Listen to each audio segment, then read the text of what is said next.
பரிசுத்த நாமத்திற்கு மகிமை உண்டாவதாக. மீண்டுமாய் கிறிஸ்தவ கிராம சபை ஊழியத்தின் சார்பாக உங்கள் மத்தியில் ஆண்டுடைய வார்த்தை பகிர்ந்து கொள்ளும்படியாய் தேவன் கொடுத்த நல்ல வாய்ப்பிற்காக நான் தேவனை ஸ்தோத்திரிக்கிறேன். இந்த நாளிலும் கூட நம்ம ஒரு சம்பவத்தின் அடிப்படையில் ஆண்டவர் நம்மோடு கூட என்ன இடைப்படுகிறார் என்பதை குறித்து நம்ம பார்க்க போகிறோம். அதற்கு ஆதாரமாக அப்போஸ்தலர் நடவடிக்கைகள் 28வது அதிகாரம் 1வது வசனத்திலிருந்து நம்ம பார்க்கும் பொழுது, நாங்கள் தப்பி கரை சேர்ந்த பொழுது அந்த தீவின் பேர் மெலித்தா என்று அறிந்தோம் என்று சொல்லுகிறார். அந்த தீவார் அவர்களுக்கு பாராட்டின அன்பு பெரிதல்ல, கொஞ்சம் நஞ்சமல்ல. அவர்கள் அனல் மூட்டி நெருப்ப மூட்டி அவர்களை அணைத்து கொண்டார்கள் என்று சொல்லி அந்த வசனத்தில் ஆரம்பிக்கிறது. அப்போ அதற்கு முந்தின அதிகாரத்தில் பார்த்தீங்கன்னா கப்பல் பிரயாணம் பண்ணுகிறாங்க.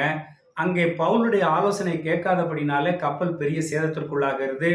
ஆனாலும் கூட ஆண்டவர் தரிசன திட்டத்தின் அடிப்படையில் அங்கே மெலித்தா தீவுக்கு கொண்டு ஆண்டவர் கரை சேர்க்கிறார். ஒருவேளை பொருள் நஷ்டம் அவங்களுக்கு ஏற்பட்டது, ஆனால் எந்த உயிர் சேதம் இல்லாதபடி மெலித்தா தீவில் கரை ஒதுங்குகிறார்கள். இப்போ இந்த மெலித்தா தீவில் அந்த தீவார் பாராட்டின கொஞ்சம் அன்பு கொஞ்சம் அல்ல என்று சொல்லி வேதத்தில் பார்த்து கொண்டிருக்கிற இந்த வேளையில் 3வது வசனம் சொல்லுகிறது, நெருப்பை மூட்டிக்கிறாங்க. அப்போ பவுல் சில விறகுகளை அள்ளி போடும் பொழுது ஒரு விரியன் பாம்பு அவருடைய கையில கடித்து விட்டதா எங்க பார்க்கிறோம். அப்போ அந்த விஷப்பூச்சி கையில தொங்குறத பார்த்த உடனே எல்லாரும் என்ன சொல்றாங்க அப்படின்னு பார்த்தீங்கன்னா 28வது அதிகாரம் 4வது வசனத்துல, இந்த மனுஷன் கொலை பாதகன், இதற்கு சந்தேகம் இல்லை, இவன் சமுத்திரத்திற்கு தப்பி வந்தும் பலியானது இவனை பிழைக்க ஒட்டவில்லை என்று சொல்லி அவர்கள் தங்களுக்குள்ளே சொல்லி கொண்டார்கள். ஆனா அந்த பூச்சியை தீயில உதறி போட்டுட்டு பவுல் ஒன்றும் சேதம் அடையாதபடி இருக்கும் பொழுது எந்த வாய் முதல்ல சொல்லிச்சோ அதே வாய் சொல்றாங்க. அடுத்ததுல அவர்கள் வேறு சிந்தையாகி இவன் தேவன் என்று சொல்லி கொண்டார்கள் என்று சொல்லிடுறோம். முதல்ல அவங்க ரொம்ப அன்பு பாராட்டுறாங்க. 2வது பாம்பு கடிச்சதுன்னு சொல்லும் பொழுது ஐயோ இவன் என்ன பண்றாங்க, இவன் பலியானது இவனுடைய, அதாவது என்ன சொல்றாங்கன்னா தப்பி வந்தோம் இவனை பலியானது இவனை பிழைக்க ஒட்டாது இருக்கிறது சொல்லி சொல்றாங்க. அவர் என்ன பண்றாரு, அவரு தீயில உதறி போட்டு எந்த தீங்கும் அணுகாதபடி இருக்கும் பொழுது உடனே ஒரு தேவன் என்று சொல்லிக் கொண்டார்கள் என்று சொல்லி பார்க்கிறாங்க. இப்போ இதுல இருந்து நாம் என்ன கற்றுக்கொள்ள வேண்டும் அப்படின்னு பார்த்தீங்கன்னா, கர்த்தருடைய பிள்ளைகளுக்கு அவருடைய தரிசனத்துல திட்டத்துல போகும் பொழுது ஒருவேளை சில தீங்குகள் இடையில வந்தாலும் கூட எல்லா தீங்குக்கும் ஆண்டவர் நம்ம விலக்கி பாதுகாப்பார். ஒருவேளை உலகத்தினுடைய மனுஷனுக்கு ஒரு பாம்பு கடிச்சிருந்ததுன்னா, ஏன்னா அங்க விரியன் பாம்பு என்று சொல்றார், விரியன் பாம்பு கடித்த ஒரு மனிதன் சாதாரணமாக இறந்துருவான். ஆனா இங்க வேதத்துல சொல்லப்பட்டிருக்கிற அந்த விரியன் பாம்பு கடித்தாலும் கூட அங்கே பவுலுக்கு ஒன்றும் ஆகவில்லை என்று சொல்லி அங்க நம்ம பார்க்கிறோம். அவர் உதறி போட்டு ஒரு சேதமும் அடையாது இருந்தார் என்று சொல்லி பார்க்கிறோம். அப்போ உலக பிரகாரமான மனுஷனுக்கு சில நேரங்கள்ல சில ஆபத்துகள் வரும் பொழுது அது அவனுக்கு மரணத்துல போய் விழுந்துருது.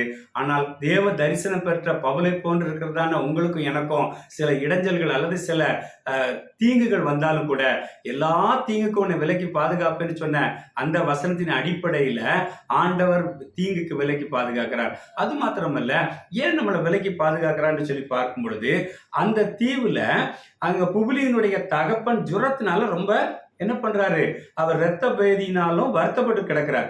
பவுல் அவரிடத்திற்கு போய் அவர் ஜெபம் பண்ணி கைகளை வைச்ச உடனே அவர் குணமாகிறார்.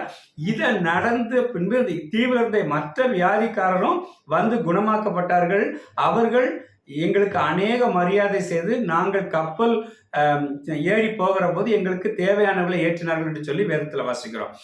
ஏன் ஆண்டவர் அங்க பவுலை தப்பி வித்தார்னு சொன்னா, ஒண்ணு ஆண்டவர் பவுலுக்கு கொடுத்த தரிசனம், அதாவது நீ ராயனுக்கு முன்பாக என்னை கொடுத்து நீ சாட்சி சொல்ல வேணுங்கிற தரிசனத்தின் அடிப்படையிலே அந்த பவுல் போனதுனால, இவருடைய ஆலோசனை அவங்க கேட்காததுனால சில நேரங்களில் சில தீமைகள் போல தெரிந்தாலும், ஆனால் அவர் தேவ திட்டத்துல உறுதியா இருக்கிற பட்சத்துல அந்த தேவ திட்டத்தை நிறைவேற்றுவதற்கு எத்தனை தீங்கு வந்தாலும் தேவன் பாதுகாப்பதற்கு அவர் போதுமானவராய் காணப்பட்டார். அது மாத்திரமல்ல, அதே பவுலை கொண்டு அந்த புபிலியினுடைய வீட்டுல அவனுடைய தகப்பனுடைய ஜுரத்தை நீக்கினது மாத்திரமல்ல, அந்த தீவார் அநேகரும் சுஸ்தமாக்கப்பட்டார்கள் சொல்லும் பொழுது ஆண்டவர் உங்களை என்னை கொண்டு பவுலை போல அற்புதங்களை அதிசயங்களை செய்வதற்காக தான் உலகத்தின் மனுஷன் பாம்பு கடிச்சா இறந்துருவான் அப்படின்னா என்ன, சில தீங்கு அவனை அணுகும் பொழுது அவன் அதுல விழுந்துருவான், அல்லது அவன் என்ன பண்ண முடியாது, தீங்கை மேற்கொள்ள அவனுக்கு பலன் இருக்காது. ஆனால் எல்லா தீங்குக்கு விலக்கி பாதுகாக்கிற தேவன் அந்த தீங்குக்கு தப்புவிக்கிறவர் மாத்திரமல்ல, அந்த தீங்கு நமக்கு முடிஞ்ச பின்பு நம்ம என்ன பண்ண போறோம்? பெரிய காரியங்கள் ஆண்டவருடைய நாமத்தினாலே அற்புதங்கள் அதே அடையாளங்கள் செய்ய மாத்திரம் இல்ல, அவங்க சொல்றாங்க, அநேகர் எங்களுக்கு மரியாதை செய்து எங்க தேவைகள் எல்லாம் ஏற்றினார்கள் என்று சொல்லி, அதாவது கப்பல்ல ஏற்றினார்கள் சொல்லி வாசிக்கிறோம். அப்ப என்ன நடக்க போகுது தெரியுமா? ஒரு தேவ தரிசனத்துல, ஒரு தேவ திட்டத்துல இருக்கக்கூடிய ஒரு ஊழியக்காரனுக்கு சில நேரங்கள்ல சில தீங்குகள் சில நேரங்கள்ல வந்தாலும் கூட என் தேவன் எல்லா தீங்கு விலக்கி பாதுகாத்து அவன் மூலமாக அற்புதங்களை அடையாளம் செய்ய வைத்து பல பேருக்கு முன்பாக மரியாதை கனப்படுத்துகிற பிள்ளையா அல்ல கனப்படுத்துகிற பிள்ளையா அந்த பிள்ளையை மாத்துக்கிறது மாத்திரமல்ல, அநேகர் மரியாதை செய்கிறது மாத்திரமல்ல, தேவையானவர்களை ஏற்றினாலும் சொன்னது போல நம்முடைய தேவைகளை சந்திப்பதற்கு அவர் போதுமானவராக இருக்கிறார். ஒருவேளை இந்த காலை வேளையில அல்லது இந்த நாளிலும் கூட கேட்டுக்கொண்டிருக்கிறதான ஒருவேளை சகோதரனை சகோதரிய, ஆண்டவர் ஏன் எங்களுக்கு இந்த தீங்கு அனுமதிக்கிறார் அல்லது ஏன் எங்களுக்கு இப்படிப்பட்டதான இழப்புகள் என்று சொல்லி ஒருவேளை நீங்க யோசித்து கொண்டிருந்தால், இன்றைக்கு ஆண்டவர் உங்களோடு கூட பேசிக்கொள்கிற வார்த்தை என்ன தெரியுமா? எல்லா தீங்குக்கும் விலக்கி பாதுகாத்த தேவன் உன் மூலமாக அற்புதங்கள் செய்து அநேகர் உன்னை மரியாதைக்குள்ளாக நடத்த போகிறார்கள், உன் தேவைகள் எல்லாம் மற்றவர்கள் சந்திக்க போகிறார்கள் என்று சொல்லி அப்படிப்பட்டதான மரியாதைக்கும் தேவையை சந்திப்பதற்கு தான் சில தீங்கு ஆண்டவர் நம்முடைய வாழ்க்கையில அனுமதித்தார். அந்த தீங்கு நம்மளை துக்கப்படுத்தாதபடி அவர் நம்மை வேலையெடுத்து பாதுகாப்பதற்கு அவரே போதுமானவராக இருக்கிறார் என்று சொல்லி அதில் நம்மை உணர்த்தி வைக்க வேண்டும் என்பதற்காக தான் சில நேரங்களில் நம்முடைய வாழ்க்கையில சில தீங்கு அனுமதித்தார். அப்ப இந்த நாளிலும் கூட ஆண்டவரை, மற்றவர்களுக்கு பாம்பு கடிச்சிருந்ததுன்னா அது ஒருவேளை அவங்க மரணத்திற்கு போயிருக்கலாம், ஆனா எங்களுக்கு அது சில தீங்க போல தெரிந்தாலும் கூட அந்த தீங்குல நாங்க தப்பின பிறகு எங்களை கொண்டு நீங்க அநேக அற்புதங்களை செய்ய போறீங்க, எங்களுக்கு மரியாதை கனத்தை கொடுக்க போறீங்க, எங்களோட தேவைகளை சந்திக்க போறீங்கன்னு சொல்லி ஒரு தீர்மானத்தோடு ஆண்டவருடைய சமூகத்துல ஆண்டவரோடு கூட எதிர்பார்ப்போடு கூட அமரும் பொழுது கர்த்தர் பெரிய காரியங்களை செய்வதற்கு வரநிலை தேவனா இருக்கிறார். அப்ப நம்ம ஆண்டவரோட நோக்கி ஒப்பு கொடுப்போமா?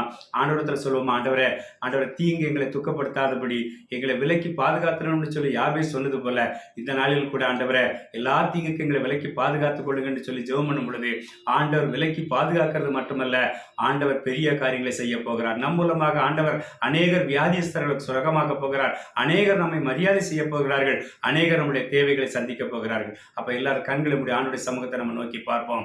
அன்பின் தகப்பனே, இந்த நாளில் கூட எல்லா தீங்குக்கு விலக்கி பாதுகாத்து கனப்படுத்துகிற பிள்ளைய ஒருவன் ஊழியம் செய்தால் ஆண்டவரை பிதாவானவர் அவனை கனப்படுத்துவார் என்று சொன்ன வேத வசனத்தின் அடிப்படையில நீர் எங்களை கனப்படுத்த போறதற்காக ஸ்தோத்திரம். கர்த்தர் தாமே இந்த தரிசனத்தின் பாதையில நாங்கள் நிலையத்திற்கு நீங்க கிருபை செய்யுங்க. காத்துக்கொள்ளும் வழியெடுத்து பலப்படுத்த ஆசீர்வதியும். இயேசு நாமத்தில் பிதாவே, ஆமேன், ஆமேன், ஆமேன்.